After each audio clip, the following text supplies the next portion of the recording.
Jim Harbaugh. Remember the story? The NCAA was looking at handing Michigan a 4-game suspension for their head coach. Today, this from Josh Henschke. I spoke with him by text a little bit today, that Jim Harbaugh informed those inside Schembechler Hall that the self-imposed 3-game suspension is effective immediately. Now, somebody followed up with that, asking about, can he coach during the week? And yes, he can. He just cannot be at Michigan or with Michigan on game day. So there's a 3-game self-imposed penalty. Whether that helps alleviate anything future with the NCAA remains to be seen, but at least there's that story there. That's from the guy who covers Michigan, Henschke, for Michigan Rivals. Yeah, I don't know how that's going to work out for Michigan. Of course, I'm the one who's famously not afraid of NCAA suspensions, and maybe it'll change that. They didn't agree to what was a 4-game suspension. So here's what I'm wondering. Is that just for spite where you thought you'd agreed to a 4-game suspension?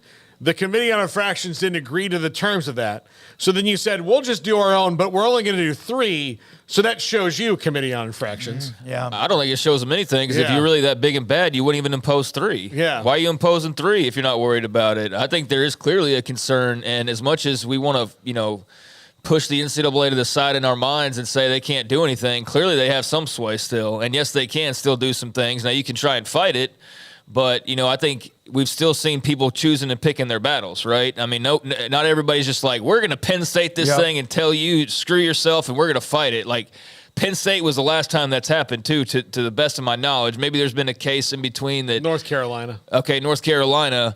So there's been, another example, but, I think there's also been plenty where people just go along with it. So, I think, the facts probably led you a certain way if you're Michigan of like, okay, does he have a point? Did he really forget all this guy who remembers every little thing about every little thing? Did he just forget the lead up to the NCAA violations? That's miraculous. Is there proof showing that he really just had nothing to do with anything? No, there's not. Clearly, there's something to this, and that's why I think you try to, take some sting out of it by self-imposing. Just like, we've seen programs, well, we won't go to a bowl game this year. Right. We'll self-impose that. It's that idea of, you're probably going to get busted for something, so you try to make it a little less severe. And so this would be one less game, which I guess would be a win in the long run if that's all it ended up as. But interesting to see kind of the backpedal, at least on the Harbaugh side of things, because it certainly felt like he was going to try to, I'm going to, you're going to have to force me or whatever. It just felt like there was going to be a little bit of a pushback, and now it's a turnabout. So interesting to see that, and leads me to believe that there was definitely something in the NCAA's corner that could have made this a process that dragged on or turned out badly for Michigan in some way. I thought when I first read that Michigan decided to make this decision, and without just the way I saw that initially, I was like, well, wait a minute. They had to have told Harbaugh. It was like and you wondered if this was any kind of friction between the university administration and Harbaugh, which it doesn't appear as if there is. But if there was, then he always can bolt. He can go anywhere. I do think there is a bit of friction, and we talked about it between Ward Manuel, the AD, and Harbaugh, in that I think that, Harbaugh clearly, cuts his own path, and Ward Manuel doesn't have as much probably control over Harbaugh as he does over maybe even say Juwan Howard.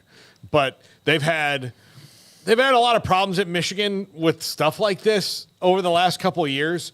So it begs the question, how do they line it up, or is anything punishment-wise coming to them that are going to make them line it up, or is this their attempt to make that, to make this one go away so they can keep doing things the way they want to do them?